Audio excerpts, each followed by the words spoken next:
Every morning at exactly 5 a.m., fresh bread appeared inside an abandoned bakery.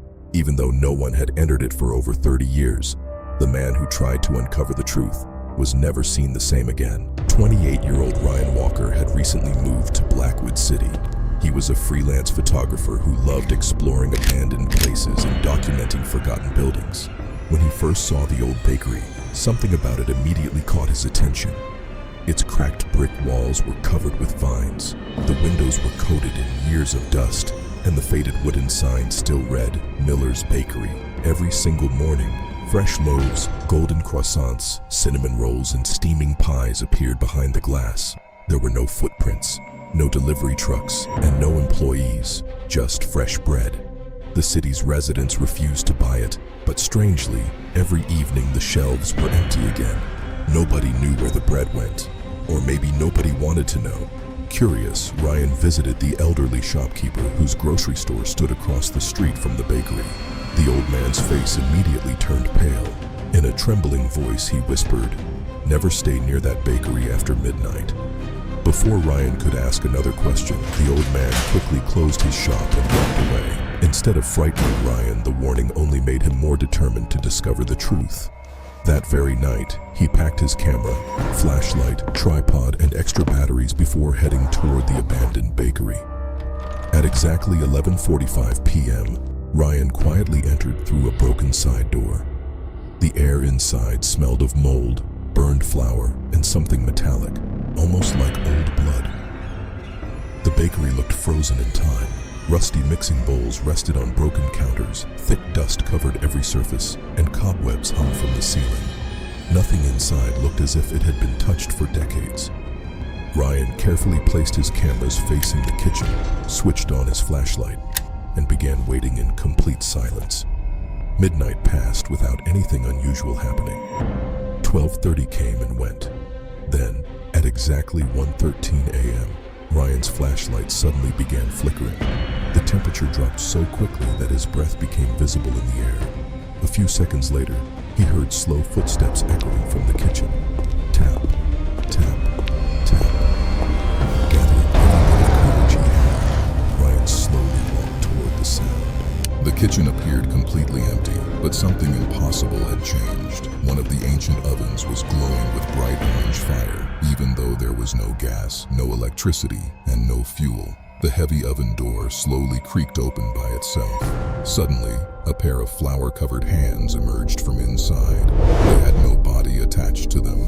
The ghostly hands picked up a bowl, poured flour into it, added water, and began mixing dough as if invisible bakers were working all around the room. Bowls slid across the counters by themselves, rolling pins moved on their own, and knives chopped ingredients with terrifying precision. Within minutes, dozens of fresh loaves filled the bakery.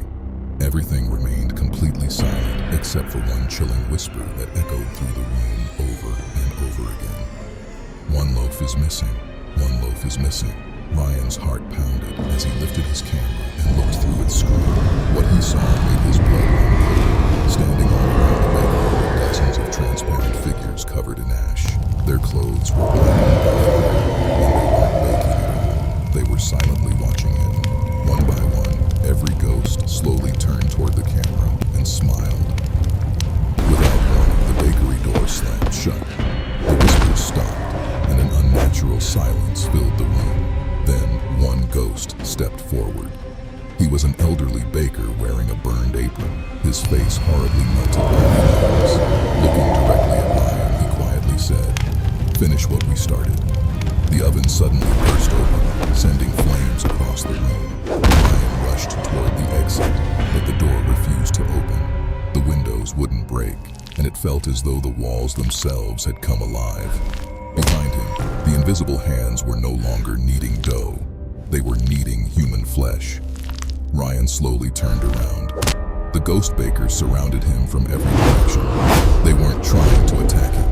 Instead, they carefully examined his hands, his arms, and his shoulders, almost like butchers inspecting fresh meat. The old baker smiled and whispered, "You're the new baker." In that terrifying moment, Ryan finally remembered the city's forgotten tragedy. Years ago, during the busiest morning of the year, Miller's bakery had caught fire. The greedy owner had locked every employee inside to protect the money hidden in his safe. None of the workers escaped. They all burned alive, and the city buried the truth. But the bakery never forgot. Every single night, the spirits of those dead bakers returned to finish the work they never got to complete, while waiting for someone to take the owner's place. The ghosts grabbed Ryan and dragged him toward the blazing oven. His screams echoed through the bakery before the flames swallowed everything.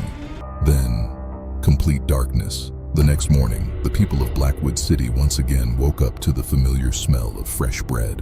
Everything looked exactly the same, except for one small difference. Behind the dusty display window was a handwritten sign that simply read, "Now hiring." Nobody touched it, and by sunset, the sign had mysteriously disappeared. 3 days later, tourists passing through the city noticed something strange. Inside the abandoned bakery stood a young man wearing a flour-covered apron.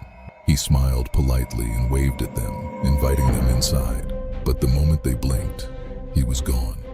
Months later, Ryan's family finally received the damaged memory card recovered from his broken camera.